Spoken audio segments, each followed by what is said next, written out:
Dober dan in vsem želim vse najboljše ob Dnevu Evrope. Praznovanje Dneva Evrope ni samo spomin na dan, ko so bili postavljeni temelji današnje Evropske unije. To je predvsem dan, ko se poveselimo ob vsem že doseženem. Hkrati pa je seveda tudi priložnost za razmislek o tem, kaj bi bilo še treba narediti, da bi tu v Evropski uniji živeli še bolje. Schumanova deklaracija je bila leta 1950 vizija nove Evrope, postavljene na povojnem pogorišču. Bila je jasen poziv k povezovanju in miru, s katerima bi dosegli gospodarski razvoj in socialno vključenost. S postopnimi koraki v vseh teh desetletjih povezovanja in skupnega dela smo dosegli ogromno. Evropska unija je danes največje svetovno gospodarsko območje. Je tudi območje največjega, najboljšega spoštovanja človekovega dostojanstva, svobode, demokracije, enakosti, pravne države, človekovih pravic ter tudi zaščite pravic pripadnikov manjšin v svetovnem merilu. Nikjer na svetu namreč ni življenje boljše, kot je tu. Pa vendar, ali želimo in ali lahko dosežemo še več? Ali smo dosegli popolno enakopravnost spolov?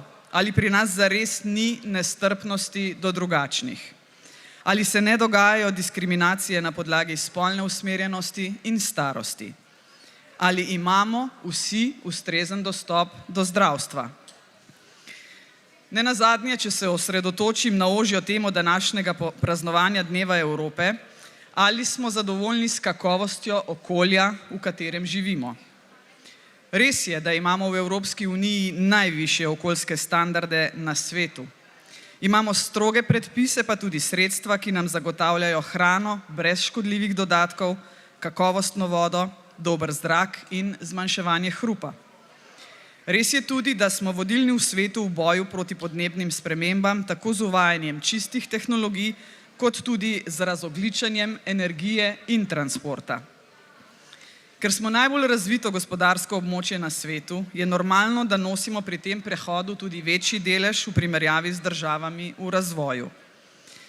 V prizadevanjih za lokalno boljše okolje in uspešen boj proti podnebnim spremembam na svetovni ravni pa se mora vsak od nas vprašati, kaj lahko prispeva sam. Ali je zares treba, da se v nekaj 100 metrov oddaljeno trgovino peljemo z avtom, ali pa bi lahko tja preprosto odšli peš ali s kolesom.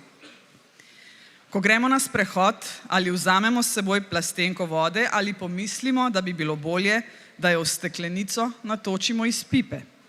Navsezadnje, ali zares potrebujemo toliko majic in čevljev, kot opozarja ljubljanski grafit, samo preveč je dovolj. Tu smo se zbrali, ker nam ni vseeno.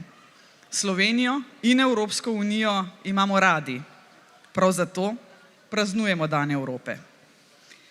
Ker nam ni vseeno, pa smo pripravljeni tudi kaj narediti, da bomo še naprej dobro živeli in da bo to veljalo tudi za naše zanamce. Ponotranjiti moramo sporočilo 3 R-jev: reduce, reuse, recycle. Pri tem ne gre za zapletene ali nedosegljive cilje, nasprotno, zelo enostavno je: zmanjšaj porabo, uporabi znova in recikliraj. Samo če bomo vsi tako živeli in delali, nam bo uspelo. Le tako bomo namreč ohranili Slovenijo takšno, kot je zdaj. Vsem želim srečno in še enkrat vse najboljše ob Dnevu Evrope.